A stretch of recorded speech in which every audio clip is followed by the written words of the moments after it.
Hello అండి. నేను మీ నాగభూషణం. నేను నేసే మగ్గంలో వార్పు అయిపోయిందండి. వార్పు అయిపోవడం అంటే ఒక వార్పుకు 16 చీరల దాకా వస్తాయండి. 16 చీరలు నేత కలర్ అయిపోయింది. ఇప్పుడు మళ్ళీ కొత్త కలర్‌ని ఆ అచ్చతికే అన్న నాకు అతికిస్తున్నాడు.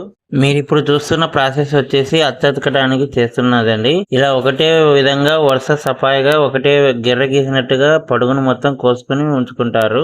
ఇక్కడితో పడుగు కోసే ప్రాసెస్ పూర్తయిందండి. ఇలా 16 చీరలు పూర్తయిన తర్వాత మిగిలిపోయిన పడుగును కోసుకుని వరుస క్రమంలో పడుగును పెట్టుకున్న తర్వాత ఇలా నేను చుట్టించకచ్చుకున్న కొత్త డోలు మీద ఉన్న పడుగును ఇలా వరుస క్రమంలో కడ్డీకి పెట్టుకుంటారండి. పడుగు మొత్తాన్ని పైపుకు వేసుకున్న తర్వాత ఆ పడుగును విమర్శగా విరబార్చుకుంటున్నాడండి అన్న.